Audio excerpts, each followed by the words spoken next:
Senator Kriegel. Here. Senator Crum. Here. Senator Hicks. Excused. Senator Kolb. Excused. Chairman Olson. Here. You have a quorum. All right.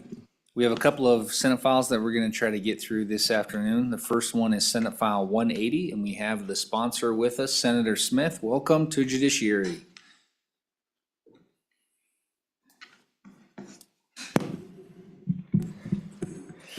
Thank you, Chairman Olson, and distinguished members of this board for having us here today. As you know, I'm Darren Smith, and I represent Senate District 6, which is 2/3 of Laramie County and all of Platte County.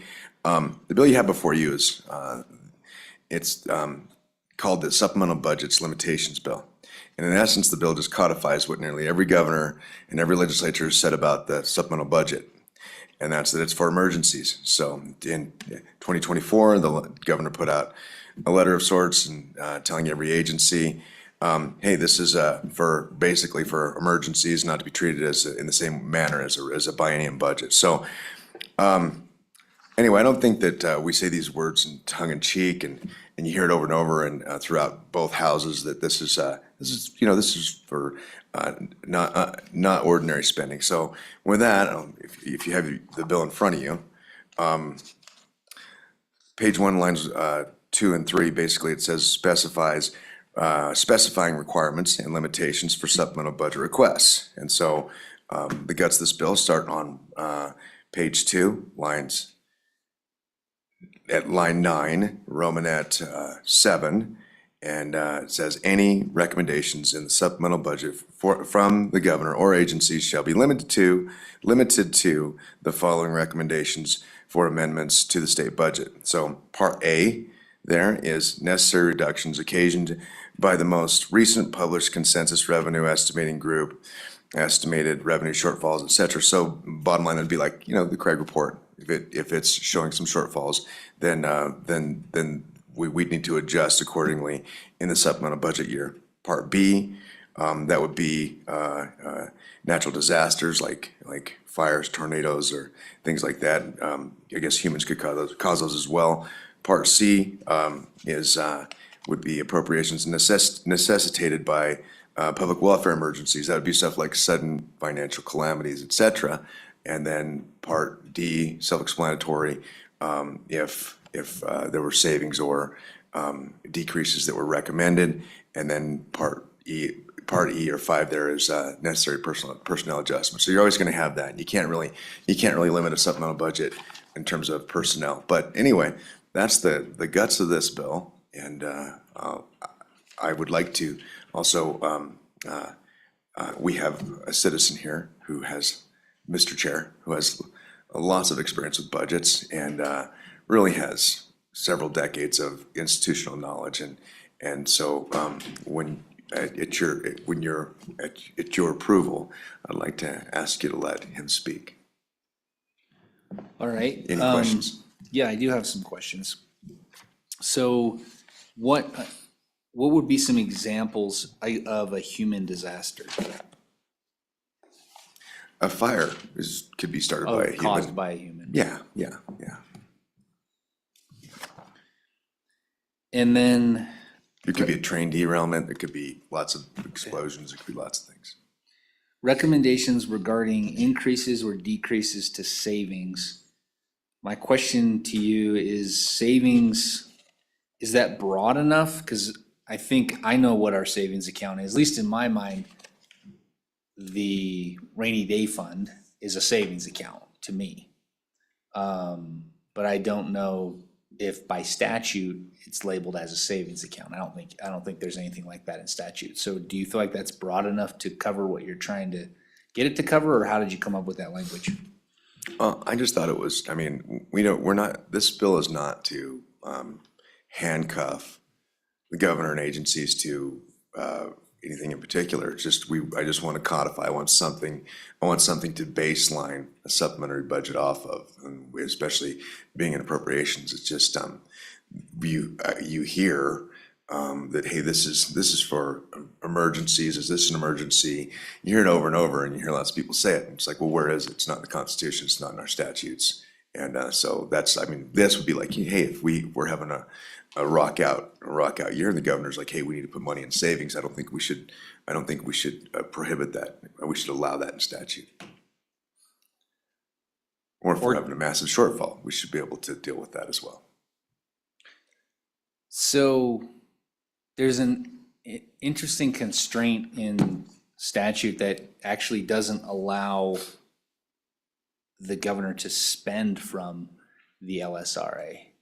So he can't recommend an appropriation from the savings account.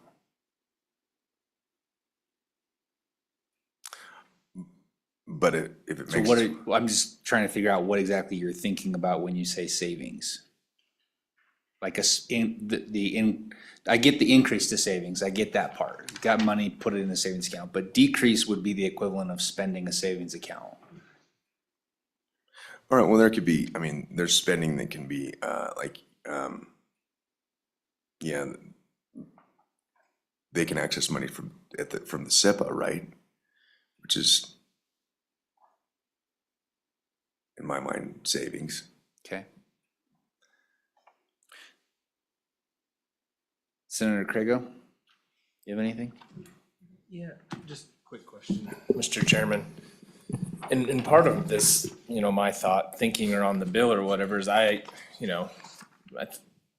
year from now, you're gonna have a lot more experience on appropriations, dealing with the budget. And some of my thinking is we pick you, the body picks you, approves the president's approval of you on that committee, and we put our trust in you, those 5 committee members, to decide what's a good request or not a good request. And you really are the handcuff, right? That committee is the handcuff that then comes back to the legislature and says, back to the bodies, back to the respective bodies, this is a good idea, this is a bad idea, or not. Do you think your short experience, which I've never served on the committee, the chairman has, do you think in a year from now you'll feel differently about this? Senator Smith? Mr. Chairman, I don't think I will. In fact, I'm sure I won't. Nothing that's been, that we've spent so far, and nothing that we're looking at in the amendments right now in the budget would, in my mind, wouldn't fall within this. This just gives us a baseline. It gives us, in my mind, it gives us something that we can tag and say, hey, this is for emergencies. And this is our baseline statute. Senator Craigo? Yeah, so Mr. Chairman, so we just approved an appropriation on the Senate side that dealt with a tree. I'm pretty sure it doesn't fall within any of these things you've listed on this bill. I thought that failed. Mr. Senator Chairman. Mr. Chairman, I thought that failed. Senator Craigo.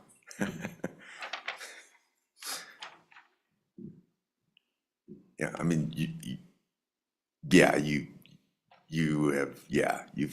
you found something that might not make it in, correct? That was not my intent to deceive, though. I actually was thinking that I was being truthful in my words there. So Senator Craigo's question made me think about this. So the bill only restrains the executive and agencies. It wouldn't restrain the legislature from bringing the tree amendment. So have you given any thought to that, other than us restraining ourselves under the current tradition, which we do at times, and we obviously don't at times because we just passed this vote to lift a tree out of the middle of the woods and bring it to a museum by helicopter. So I mean, hey, have you given thought to, should the legislature also be restrained? well, how do you restrain the body that's supposed to administer the budget? That's our job. I don't think you can. I think our job is to restrain spending from the other branches. That's the balance of power. So I wouldn't think that that would be a necessary component of this. There could be one-offs like, hey, the majority of folks want to move a tree, which I was pretty preoccupied with other things, and I actually I voted no, so I just assumed that it didn't pass, but, can I, Well, can I- taking that same logic, though, if the legislative branch is inherently empowered with the power to appropriate in our system of government in Wyoming, the governor is inherently empowered to recommend to the legislature his recommendations for his agencies or her agencies. So why is it different for the legislature than the governor? And he absolutely can in the biennium budget. And this is a supplemental budget. This is not the time, we're not supposed to be dealing with a lot of the things that we deal with during this session, in my mind. This should be for emergencies, and we shouldn't have to deal with a lot of other stuff that should come in during the biennium budget request. And we've only had like, how long have we been in the biennium budget? Since the, beginning of July? So we haven't, I mean, really about a little more than 6 months, and we already have lots of requests. So I just think this gives us a plumb line. Okay, Mr. Chairman, members of the committee. hold on. Yeah. Any other questions for Senator Smith? Mr. Chairman, Senator Crum? yes, my question is, in this section, it says that we're going to repeal section 9 to 1013 DV, which that has, or DVI, I'm sorry. Where are you? You're in the repealer? Yes. And that section says, nothing in this section prevents the governor from recommending an additional alternative budget without the limitations specified in the subsection. So we're repealing that. We're taking the power away from the governor to make a recommendation to the legislature, the way I read that. And well, there are a lot of things are covered in here, like natural disasters, human disasters, those type of things. But I don't see anything about economic disasters or economic opportunities. Let's say a brand new coal mine. Just example, I'd like to hear how this plays out. A brand new coal mine's coming to town, and we have to make a decision in this next 12, not 2 years, but within this next 12 months of this coal mine's coming to town. In order for them to decide to put the coal mine in Wyoming or in Montana, we have to put in a road, or we have to bring power in. We have to help them do that. We're over a period of time. It's not a handout. They pay us back with revenue that would repay for the road or the power line or whatever the other infrastructure would be. Here it says the governor couldn't recommend that. So basically we would say, I'm looking at, well, coal mine, you go to Montana. We don't want you in the state of Wyoming. Is there a way for economic opportunity, the government could make a recommendation to the legislature then to take advantage of opportunities? Senator Smith? Mr. Chair, there's already money set aside for things like that through the Wyoming Business Council and other vehicles that are already in place. I don't think that that's a scenario that I can see coming up. And if it were, then that could be run as a separate bill by the legislature to appropriate those monies. Thank you. Any other questions for Senator Smith before we go to Mr. Lewis?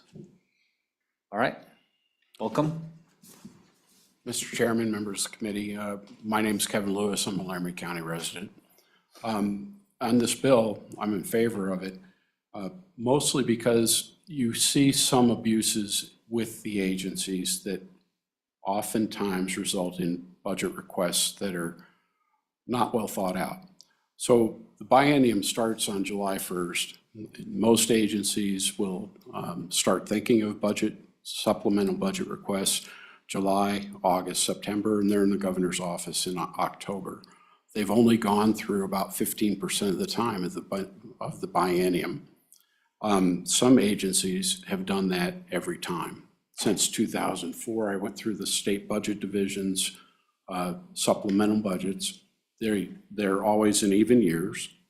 There are, in 2012 and 2016 and 2020, there were cuts to the budget, and I removed those because those have lots of weeds in them. So for 8 supplemental budget years, there are 4 agencies that request supplemental budgets every single year. And they've turned it into a yearly endeavor. The legislature, with the power of the purse, can address issues like the road into a coal mine with a bill. Agencies normally don't address those issues. I suppose that the federal government would maybe chip in. I know that's happened with earmarks with our congressman, but there are ways to handle that. It's just unusual to see departments like 006 ask for money every year, or Department of Health, which is a welfare department, should be able to forecast what the biennial budget will be, but they make budget requests every single year to increase the size of their agency. And this is to stem that kind of abuse. Questions for Mr. Lewis? All right, thank you, Mr. Lewis. All right, we'll move to our agencies. I know that we have the governor's office. You're free to move around. Welcome, Ms. Anderson. Thank you, Mr. Chairman, members of the committee. My name is Betsy Anderson, and I'm the Deputy Chief of Staff and General Counsel for Governor Gordon. First, I do want to put on record that this is typically a testimony that the Chief of Staff would give. He is the one in our office who handles budget and budget process, but he is under the weather, so you have the B team. So no hard questions. I don't think it will come as a surprise that the governor opposes Senate File 180. As a Chief Executive Officer, he has excellent information on the needs of the people of Wyoming and the best information on the needs of the agencies to implement programs created by you to address these needs. And this is the information he uses to put together the recommended budget that he gives to you. I will first note that we believe there may be some constitutional concerns with this bill regarding separation of powers and overreach. It's nothing that I have researched, so I do not know that for a fact, but I do throw that out there as something that you might want to think about. As to, you did ask some questions about this already. The bill only applies to 9-1013, and all that statutory section applies is the governor's recommended budget. The legislature appropriates funds, that's their authority. They can appropriate however they want. They don't have to consider the governor's recommended budget if they don't want to. But certainly the idea that he has significant amount of information that would be helpful and inform your decision, and that cooperation really is the basis of this recommended budget. So to place these limitations in this bill on the governor for the supplemental budget, it really impedes what is one of his most important responsibilities. And this means that he will not be able to recommend the budget that he believes provides what is best for the people of the state of Wyoming. We are all limited by the constitutional requirement that the state have a balanced budget. In line with that requirement, the statutes currently state that the governor's recommended appropriations not exceed total estimated revenues. So he is already limited to what he can recommend, and that is on a 2-year basis.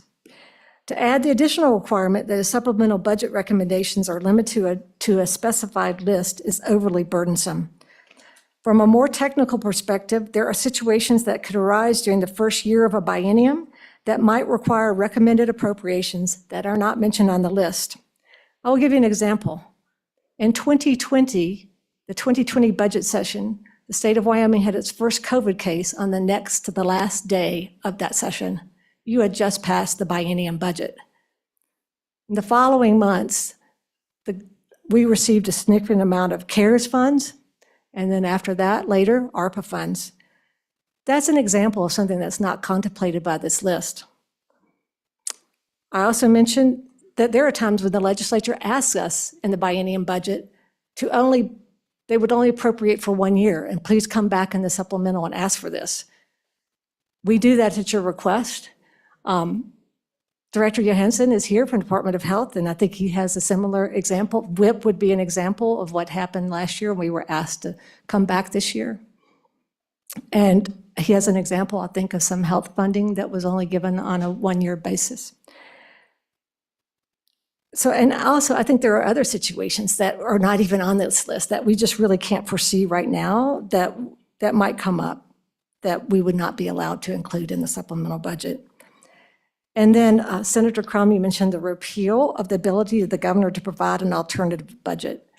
I see no harm in the current statutory language that gives the governor the ability to do this.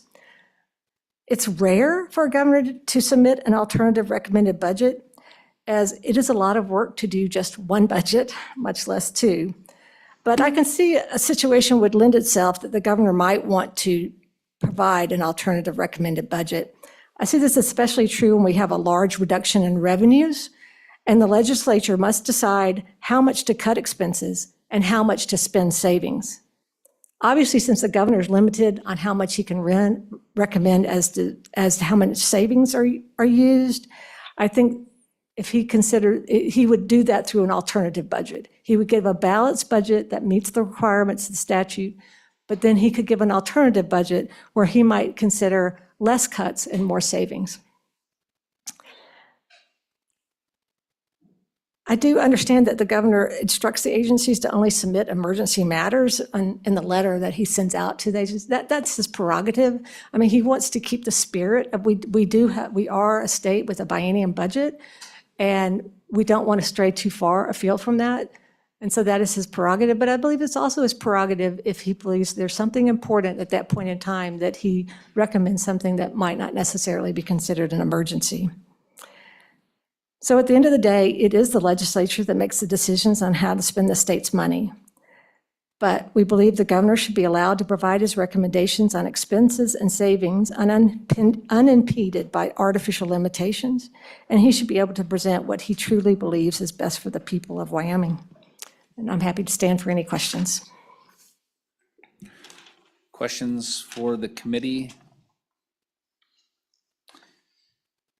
Ms. Anderson, in my mind, one of the reasons why we provide such latitude to the chief executive is because even in a supplemental year, our appropriations committee meets for a week to try to go through all of the recommendations, and it takes months for agencies to build their budget in coordination with the chief executive.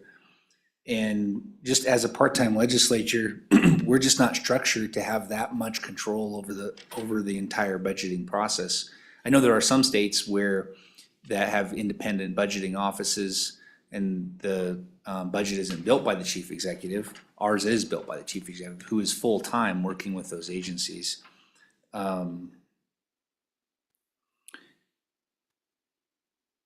Wouldn't you agree? I don't have a question there. It was just a statement. Mr. Chairman, yes. The process pretty much starts at the beginning of the summer. The agencies have to start putting in information. By the end of the summer, we have to gather all that. Just so you know, the governor's office the governor himself has a budget hearing with every agency who's made a request. And he sits and considers all of those requests.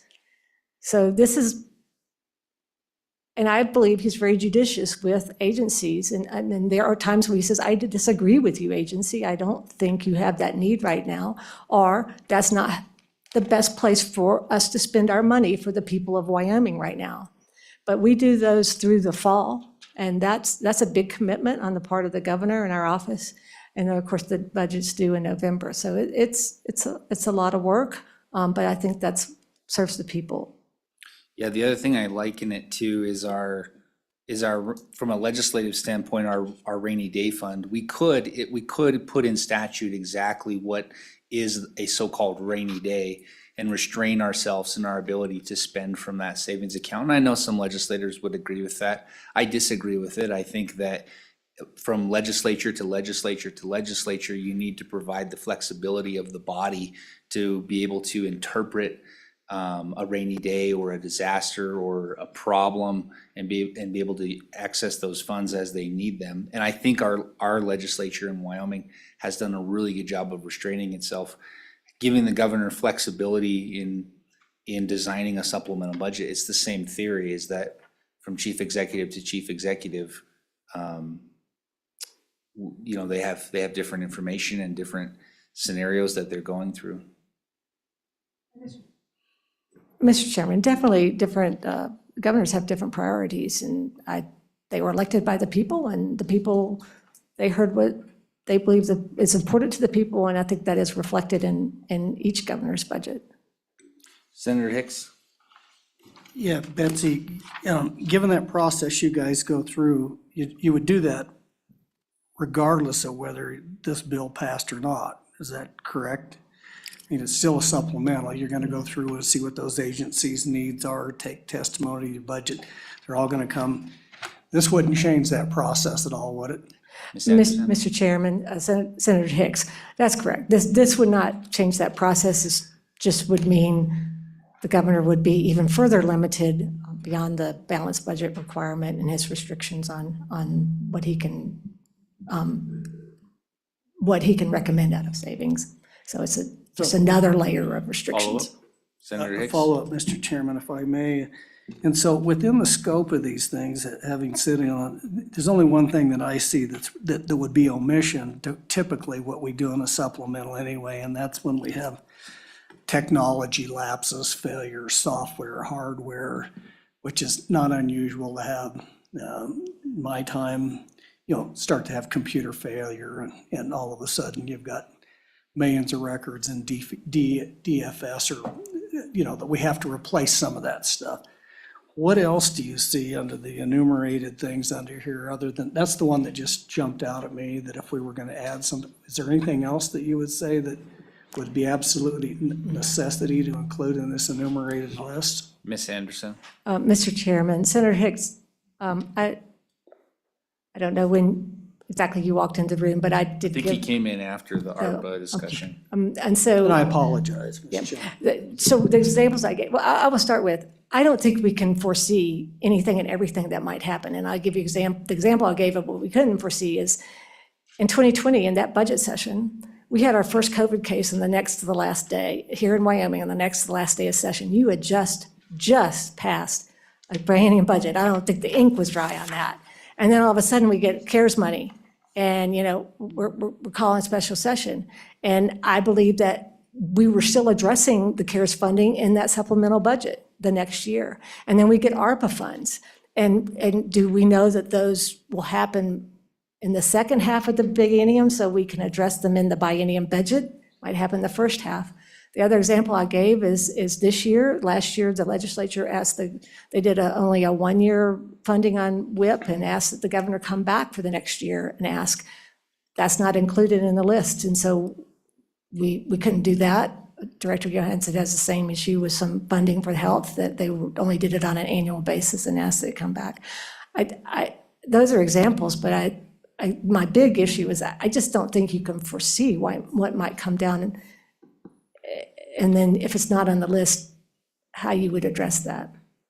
And Mr. Chairman, if I just may, a question, because on page 2, line 21 and 22, it does call out the necessity for public welfare emergencies. And under the example of that you give, if something to the nature of what we dealt with in 2020, we had to call a special session, and we were called in by the governor. Nothing in this would preclude him for calling in a special session of something of that magnitude.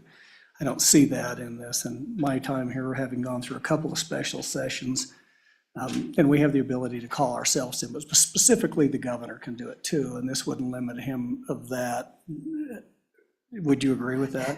Ms. Anderson? Mr. Chairman, Senator Hicks, yeah, I do agree. The magnitude of COVID, once in every 100 years pandemic, obviously that was a special session. But it's just an example that there may be other smaller federal changes, might not relate to public welfare, of different funding for programs, that monies that come to the state, or they stop sending monies to the state.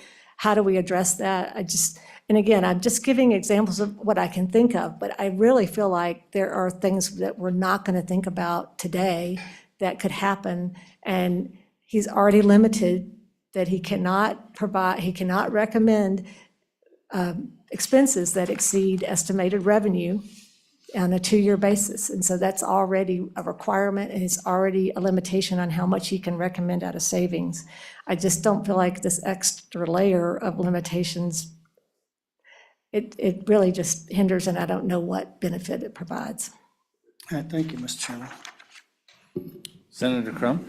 Yes, Mr. Chairman, my question would be, if, and there may not be anything, but if the governor wasn't able to recommend, is there a problem? And can you give a specific example maybe of what might be a problem? Ms. Anderson? The governor is already, Mr. Chairman, I'm sorry, the governor has already limited the balanced budget. There are restrictions on savings that he can recommend. So I think for me, it's not one particular matter, but that I feel like he should be able to recommend what he considers to be best for the people.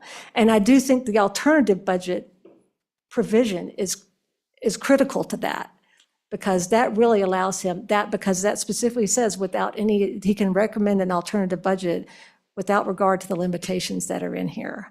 I don't know that I can give an example off the top of my head, but I do feel like that I guess I struggle with why it's necessary when, again, it's merely a recommendation. And we like to work with the legislature as to, the budget, and it's a lot of give and take. We all know that we all have to, so it's a basis of generating those discussions. And I think he would like to be able to have in that budget, that recommended budget, so he can have those discussions. All right. I'm sorry, I don't know that that's the answer, but. Senator Hicks? You brought up the current statutory provision that says the governor can always submit an alternative budget. So even if we adopted this, and there was That's being repealed in the bill. Oh, it is being repealed in the alternative budget. All right, well, I haven't got to the repealers yet, Mr. Chairman. Yep, it's right there, if you just look. Senator Hicks, right there on page 3, It's all right. on lines 9. Thank you. Any other questions for Ms. Anderson? All right, thank you. Any other, Director Johansson, were you going to testify?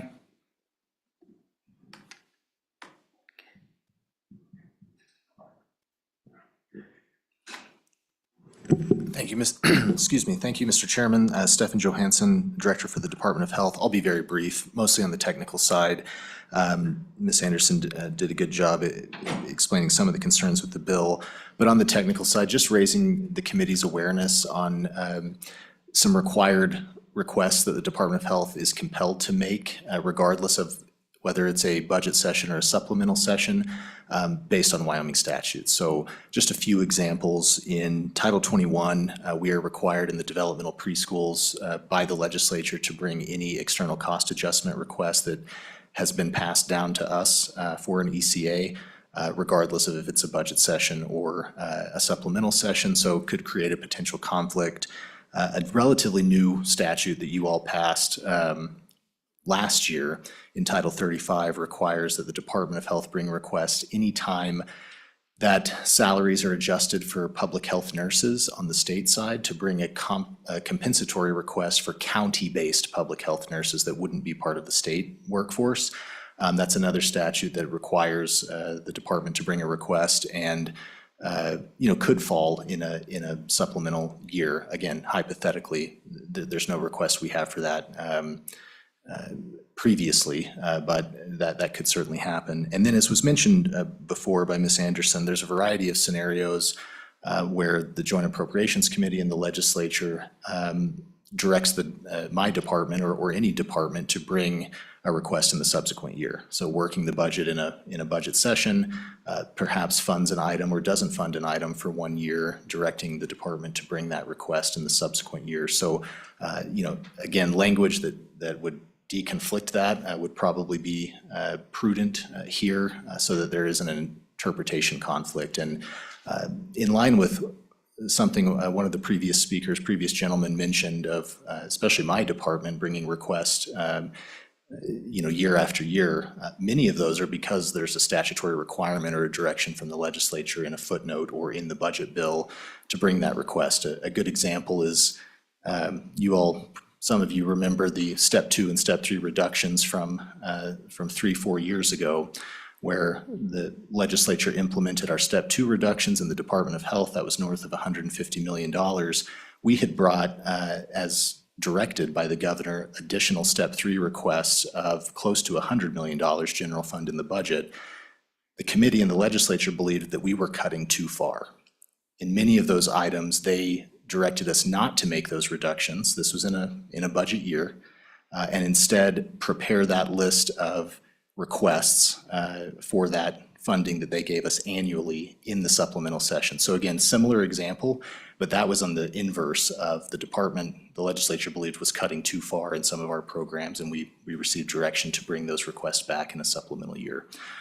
Mr. Chairman, just a few examples there, and hoping at least to avoid some of that statutory conflict between one piece of legislation and other pieces, but happy to stand for any questions. Any questions for Director Johansson? All right, thank you. Other public testimony on this bill? Do we have anyone online? Close public testimony on this bill. Committee, what is your pleasure? Mr. Chairman, I'll move the bill. Moved by Senator Hicks. Any amendments to this bill? Yeah, Mr. Chairman, just based on my experience here, I would go on to page 3 and add a new section below E. An F? F, Okay. and just any immediate needs to replace computers or software, technology, let's just call it technology upgrades, Mr. Chairman. Oftentimes, these systems just fail, and it's no fault, software gets old, and so I would just include that as an amendment, technology upgrades.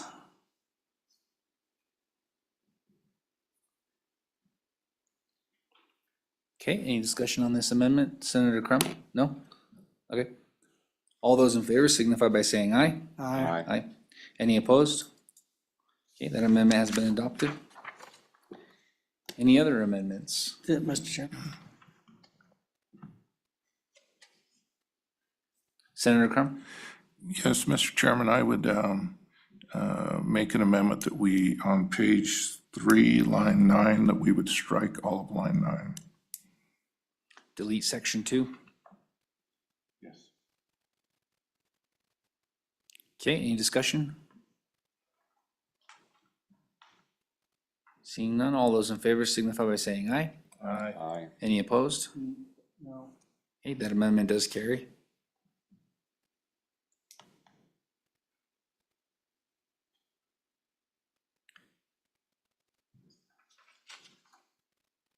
Any other amendments to this bill?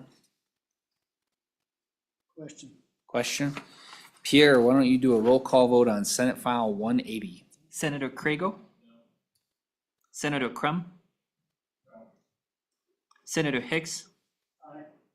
Senator Cole? Aye. Chairman Olson? No. 2 ayes, 3 noes.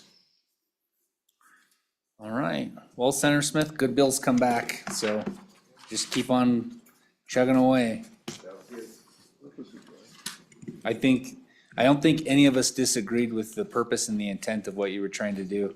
To explain my vote, the thing that I struggled with was a list. As we were adding an amendment to the list, I thought of 2 or 3 others that I would like to see on the list, and then I think anyone could continue to try to contemplate what should be on that list. That's my struggle anyway with the bill. Thank you.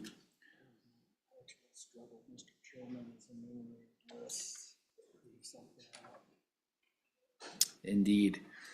All right, the next bill for our consideration is Senate Joint Resolution 8. Senator Cooper, thanks for bringing this bill with half of the Senate as your co-sponsors. Thank you, Mr. Chairman. That should should give us a hand on how people are feeling on this subject. This Senate Joint Resolution number 8, dealing with political expenditures. First of all, I'd like to tell you the source of this. I'm going to quote Article 1, Section 1 of the Wyoming Constitution. All power is inherent to the people, and all free governments are founded on their authority and instituted for their peace, safety, and happiness. For the advancement of these ends, they have at all times an inalienable and indefensible right to alter, reform, or abolish government in such a manner that they think proper. Article 1, Section 1. So what this does, this joint resolution, I'm usually not in favor of resolutions. That's kind of like taking somebody off your Christmas card list, but in this case, I think it's really important because what we're asking for is for Congress to step up with 22 other states and bring forward a request for a constitutional amendment. This is not an Article 5 amendment. This is a standalone project. Couple things that this amendment would do. First of all, it restores state sovereignty. It allows the states to determine how to regulate campaign contributions, spending, and ensuring decisions reflect the local values and priorities. The second thing the amendment would do is defend against foreign influence. By permitting stricter controls, states and Congress can combat the alarming flow of foreign money and influence into elections. Now, we all got lots of little mailers in the mail last year from all kinds of groups, most of them out of state. And they were all intended to influence our elections. I had dozens and dozens of people ask me, who are these people? Where are they coming from? And the fact of the matter is we really can't determine exactly who is behind these things. How much of it is out-of-state money? How much of it is foreign money? It's a problem, no matter where it's coming from. In a recent poll, 87% of the voters in Wyoming believe that this influence of money in the elections is a real threat to our democracy. And 75% of the people polled said they felt this amendment would probably help bring the state sovereignty back and let us bring control back to the people. So kind of what we're up against now is our freedom of speech in the United States is being sold away to the guy with the most money. So the purpose of this is to bring state sovereignty back into place and to ensure that we can really understand who's spending their money in the Wyoming elections and maybe have a little bit more control on what we're doing. With that, I'll stand for questions. Senator Hicks? Senator Cooper, it's my recollection that when we petition Congress to do these, that those petitions have to be not maybe exactly the same, but similar in nature, and then there's a threshold for Congress to act. And so you'd mentioned something about there's 20 some other states. So is this something that other states have moved forward that you're aware of? Senator Cooper? Thank you, Mr. Chairman. Senator Hicks, yes, it's my understanding that 22 states have Petition. asked for this or a very similar amendment. The state of Utah just presented the same resolution or a very similar resolution just a couple weeks ago. And yeah, that's exactly where we're at. So. All right, thank you. There are questions for Senator Cooper? Senator Kolb? Yeah, thank you, Mr. Chairman. Senator Cooper, this is gonna work? I mean, I get the feeling sometimes when we do these things, they just chuck them in the garbage can and file them. And I wonder if this is the best mechanism to do this. I mean, besides, say, dealing with the state of Wyoming and dealing with our election laws and trying to address it in that way, instead of going to a U.S., this method. We can't get an Article 5 cooking hardly, and so we're going to try this. I'd just like to know more about your thoughts on that. Senator Cooper? Thank you, Mr. Chairman, Senator Kolb. The Supreme Court has struck down in, let me see the decisions here, Buckley versus Vallejo and the Citizens United. They've really struck down other states as they tried to bring forward these laws to really restrict and identify election spending. So there's a really strong feeling that the Supreme Court got it wrong, back to some of the Federalist groups. So we have to start somewhere, and we have to make sure that we bring attention to the subject. So this is designed to tell the people back east what our position is, what we think our rights are as a state, and ask them to defend our rights. So is it going to work? Senator Kolb, I can't tell you if it will or won't, but I can tell you we have to start somewhere, and we have to start sometime, and the time is now, especially after the last election. The longer we wait, the worse this problem's going to get. Senator Hicks? Mr. Chairman, and I certainly would agree with some of this, but here's the practical reality. And I'm trying to remember the Citizens United case, and my recollection is what part of the Supreme Court said is corporations are a kind of person, if my recollection, and they have a free speech right too. That was one of the fundamental things within Citizens United and important to Wyoming. And you understand this, we have a lot of industries in the state of Wyoming. And I'll just make full disclosure, in the past, I've received PAC money from some of the petroleum companies and some of those interests, that have a significant economic interest in here.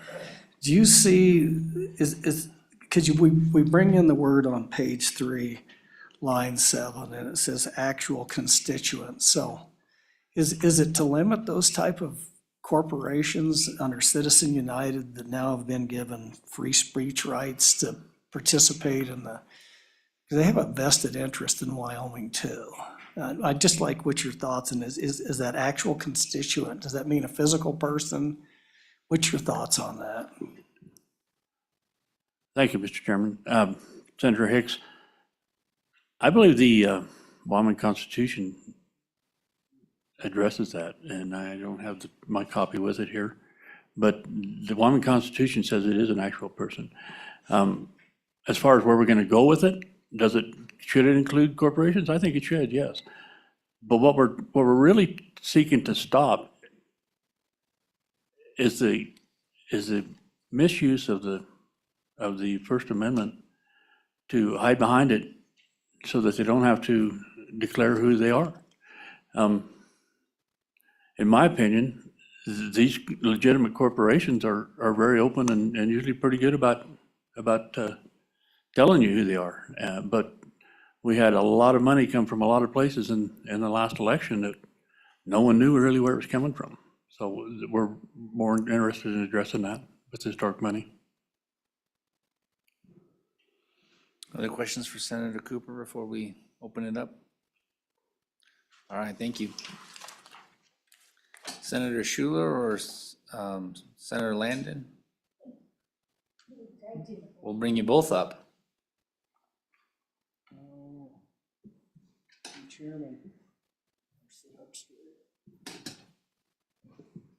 Want to go first? You got a green light. Okay, I've got a green light. All right. Thank you, Chairman Olson and committee. Certainly in support of this bill. And I'll just reiterate again what Senator Cooper touched on. This last election season was just horrible. And I had lots and lots of people. I was just glad that I wasn't up for re-election. A lot of folks in our community that asked, where are these flyers coming from? Who are these people that are not disclosing? And that's about all I could say. Some of the things that Senator Hicks mentioned, when the Supreme Court passed the Citizens United, it really took away a lot of the power of the people to be able to know where this dark money's coming from.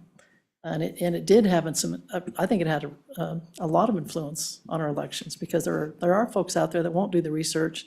And if they can't find out, who are funding, you know, the things that came through the mail and various other things, I'll just go, well, that must be the truth. So, because, you know, some people were getting 10 and 12 mailers, you know, and so these things must be true. So, and I know that the FEC has tried to, the Federal Election Commission has tried to do some things, the IRS has tried to do some things in the past. They've kind of been rebuffed in Congress.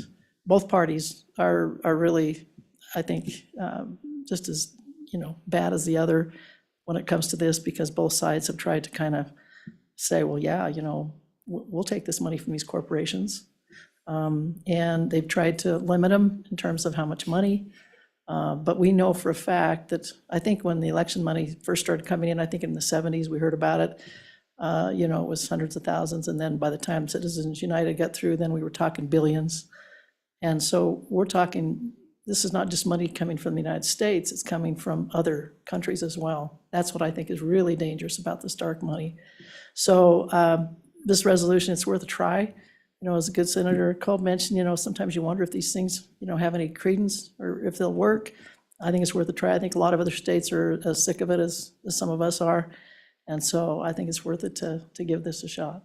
I'd be happy to answer any questions. Questions for Senator Schuler? All right, thank you. Senator Landon.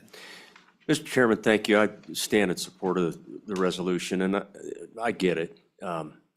You know, one of the former senators that I kind of saw as a mentor when I first got to the Wyoming Senate represented Teton County back then. And he stood up one day and he said, you know, these resolutions are kind of like howling at the moon. He said, and that's about the impact that they have. But you know, I'm going to differ on this one a little bit.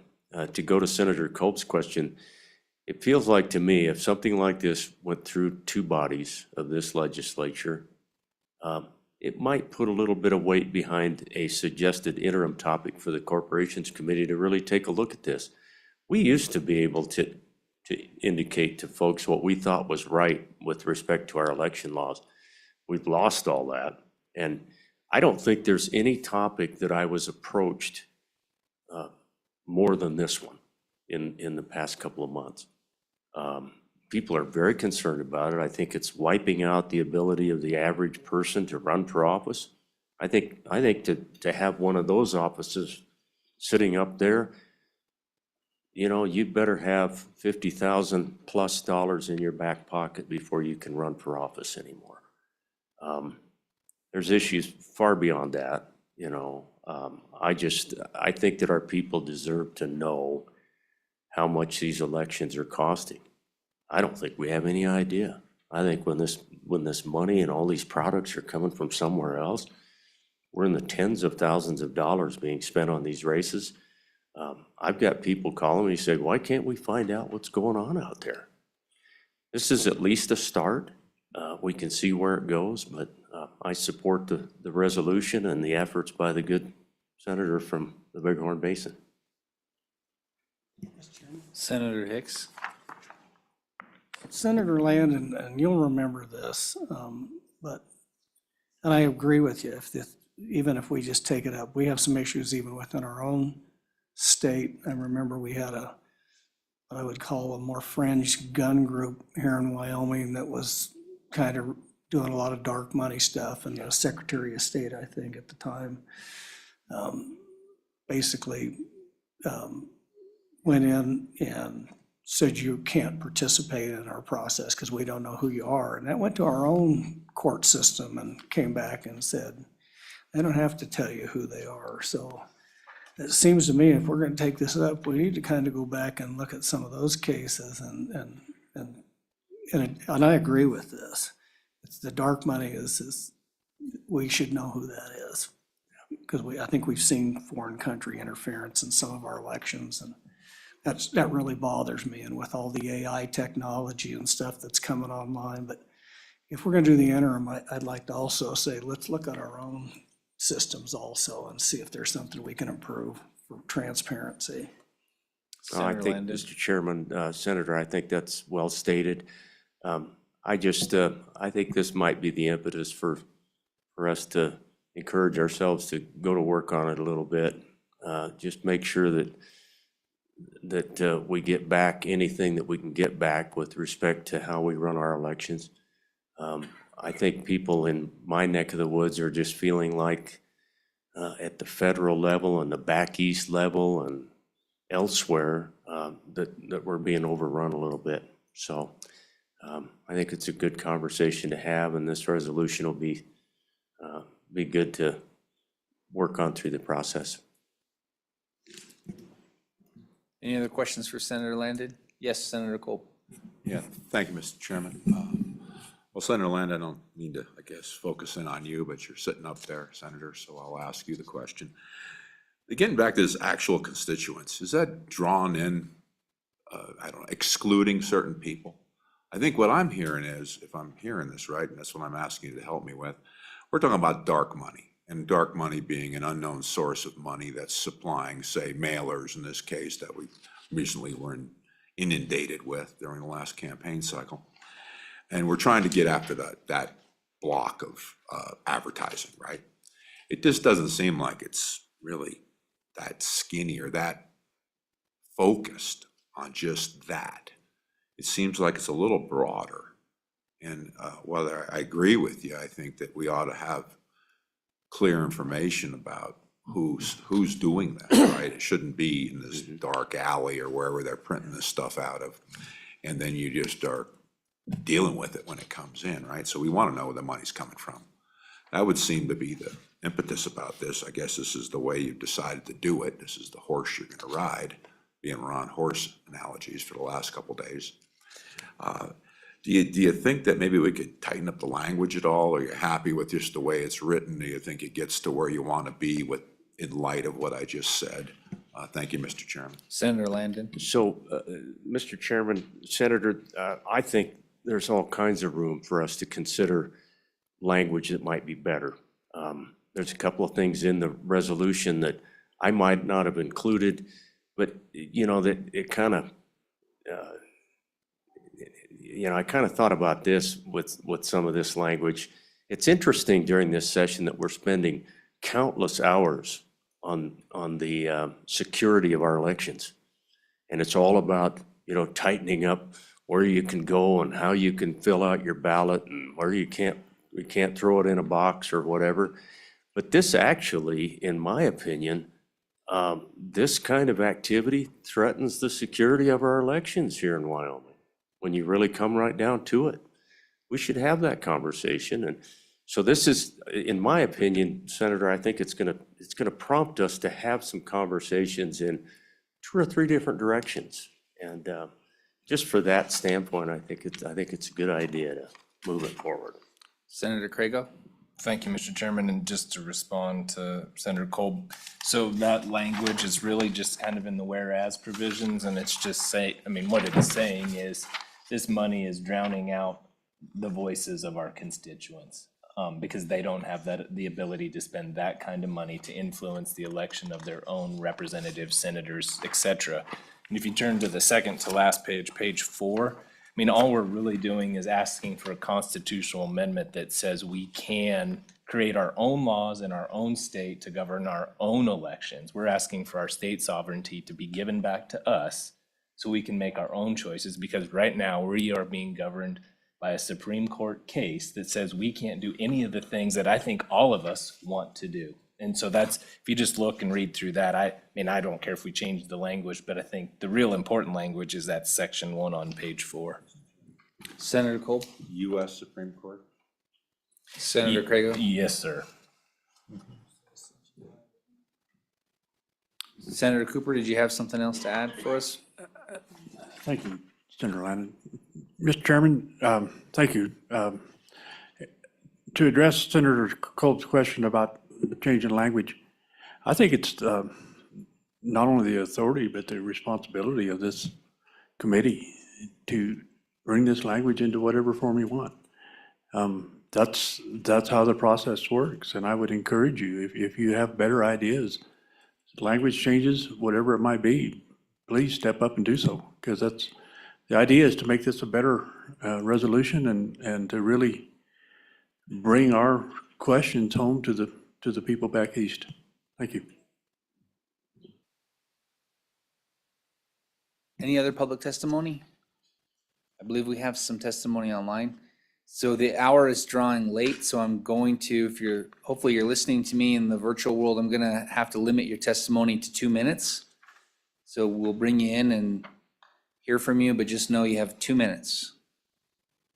Who's coming in first? Mr. Boyle, welcome. Welcome, Mr. Chairman, and members of the committee. Thank you so much. I'll be mindful of the demands on your time. Just wanted to make some remarks to pick up on some of the questions that have been asked today. So this resolution, it will be powerful and effective because I can share with you that every year we have citizens from throughout the country going to Washington, D.C. and speaking with members of Congress and saying, our state has signed on now too. Are you ready to move? So every state that does this puts an impetus behind members of Congress.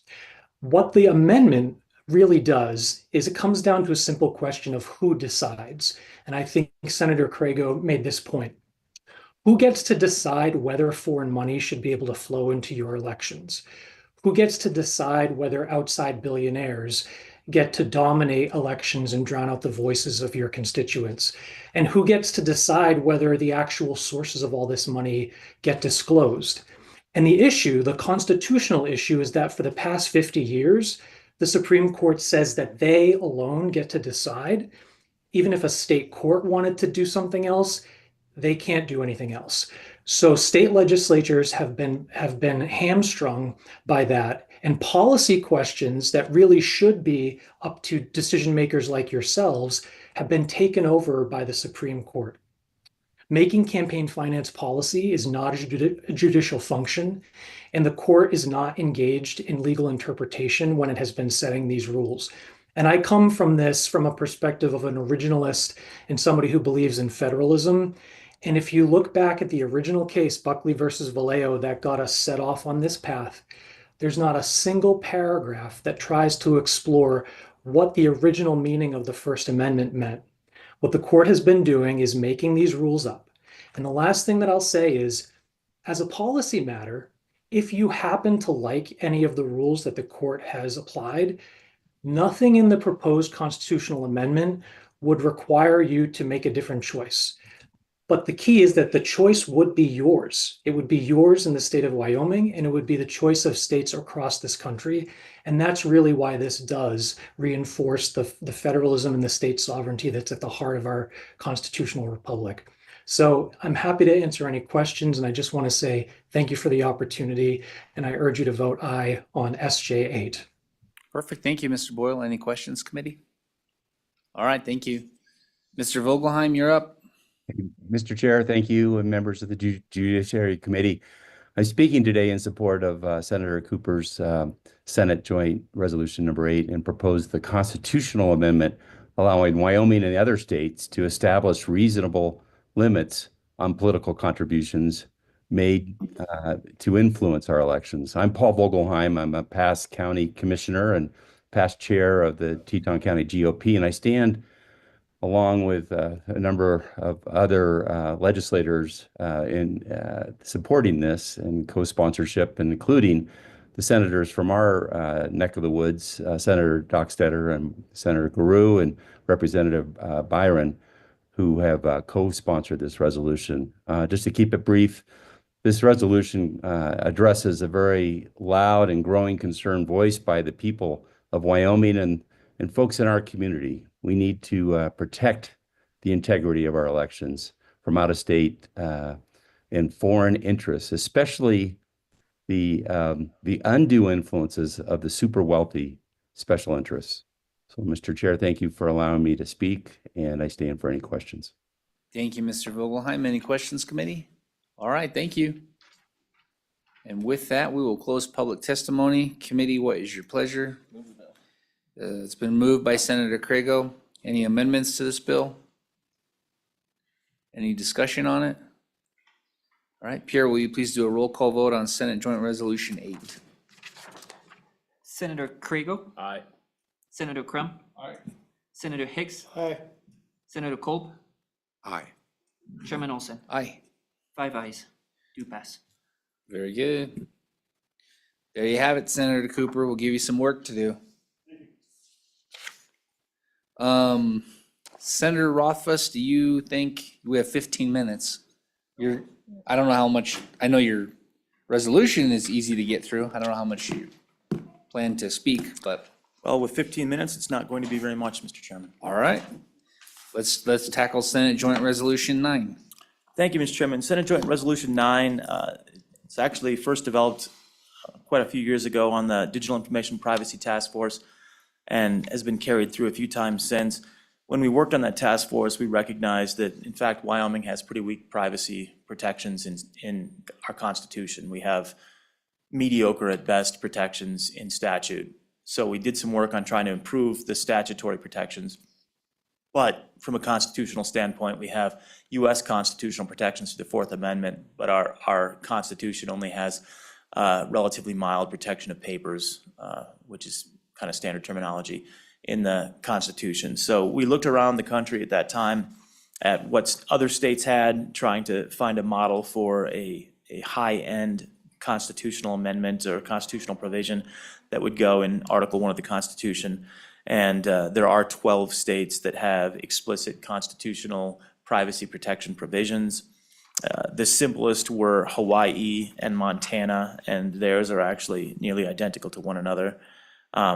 And so we looked at that language and decided that a clean, simple constitutional amendment, which is what you see on, I guess, the beginning of page 2 at this point, simply adding in Article 1 of the Constitution, the right of individual privacy is essential to the well-being of a free society and shall not be infringed.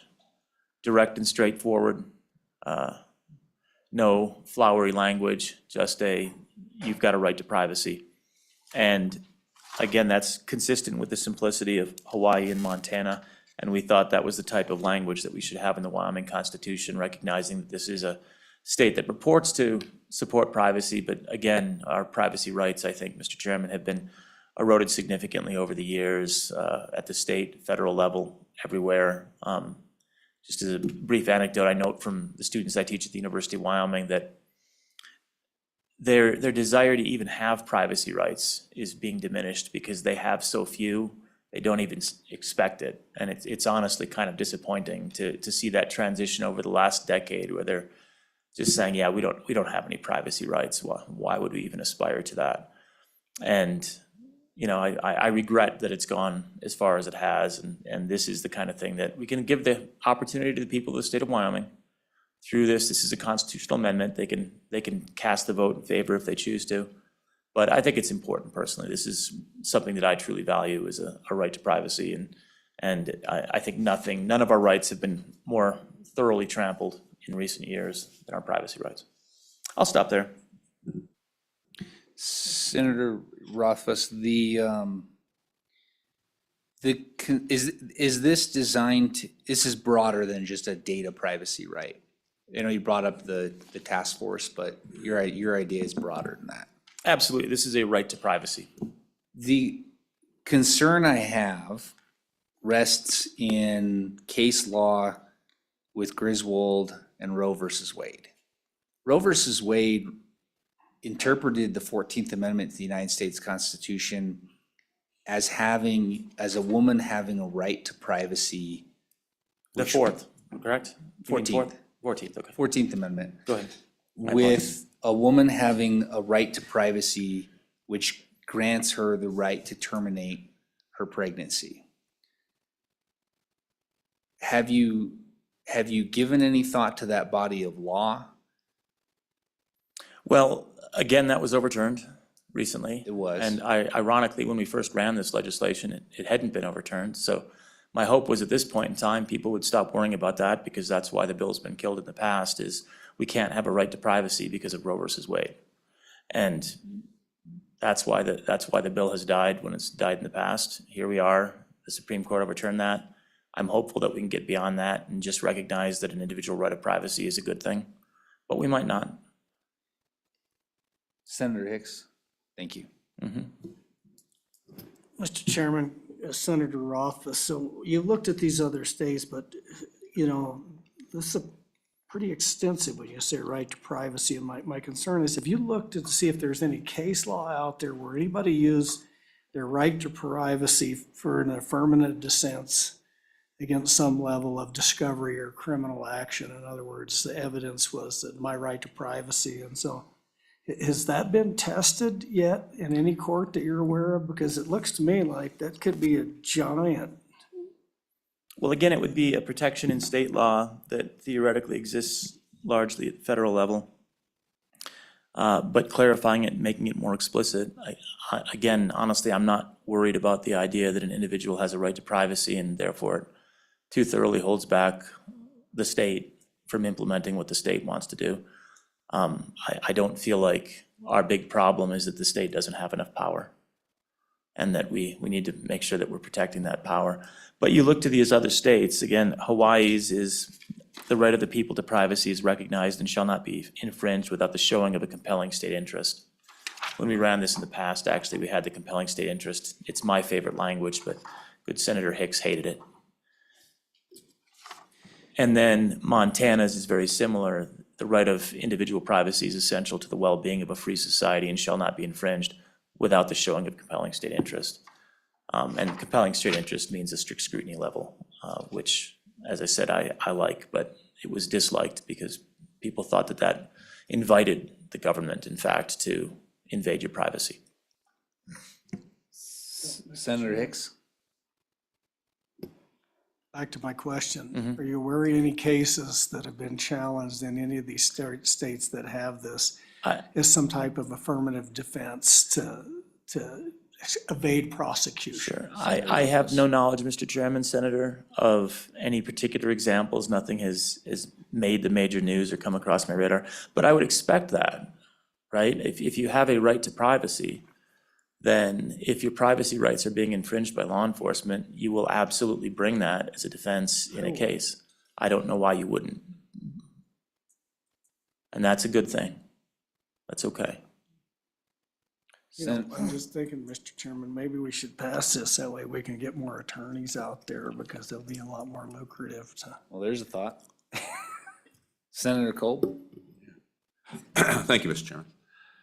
Good afternoon, Senator Office. Good afternoon, I Senator. want to ask the question that really stood out to me when I looked at this. I guess I'd like to hear your opinion, but this appears to me to be a bill to stop transgender folks and having them question going into a bathroom because of their right of privacy.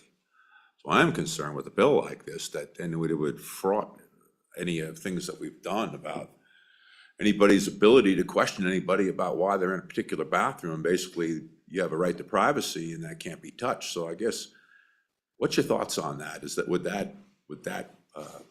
this afford them protections for a right of privacy under that scenario? Thank you, Mr. Chairman. Senator Rothfuss? Mr. Chairman, Senator, to be honest, I hadn't thought of that at any point, but I think the answer is probably yes to some degree. The reality is if you have a right to privacy, you get to try to uphold that right of privacy. But this is a right of privacy against government intrusion typically when you're given constitutional rights.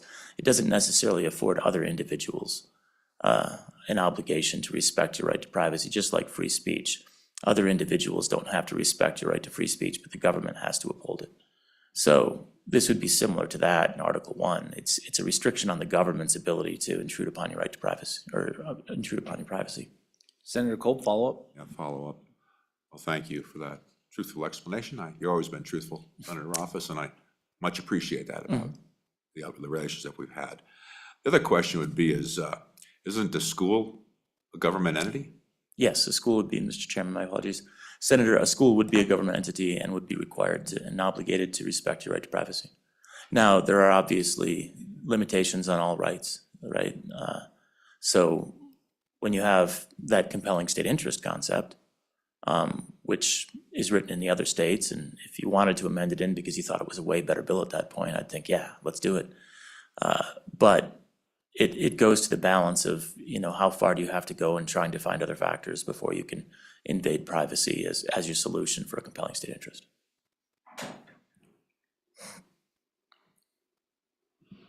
Any other questions for Senator Rothfuss? All right. Thank you, Senator Rothfuss. Thank you, Mr. Do you have any Chairman. other Thank you for thoughts, anything you want to add? Well, Mr. Chairman, I'll just say, Before I open it up to the mass of yeah, public behind you? I don't know if there, maybe there is. Is there anyone? Good, perfect. That's gonna get us there on time. And I don't think there's probably anybody online. You know, I realize that individual rights are inconvenient. They always have been. The government loves it when you don't have any. And the better job we can do in minimizing and diminishing individual rights, the better job we can do of governing and telling people what to do. This is one of those circumstances where I think it's in the people's interest, and the people would like a right to privacy. But here's the interesting thing about a constitutional amendment. We can let them decide. If we pass it out of here, pass it out of the Senate, it gets signed by the governor. It doesn't go into law. It doesn't go into the Constitution. We can let the people of the state of Wyoming decide if they would like a right to privacy. And if they feel, no, in fact, we would prefer that the government maintain the ability to intrude on our privacy, they can opt so at the ballot box, assuming that we have, a trustworthy ballot box and everything. So, on and for. Is there any public testimony online? Is there anyone signed up online, Pierre? All right. I will close public testimony. Committee, what is your pleasure?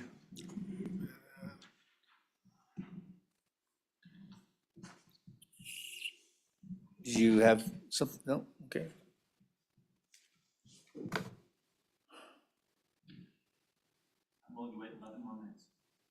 We got 4 minutes. All right. You'll have to follow me. Okay, thank you, Senator Rothfuss. Thank you, Pierre, for all your help today. Thank you, committee. We have one more meeting left tomorrow and 2 more bills. So we're almost through the fire. Thank you, and we are adjourned.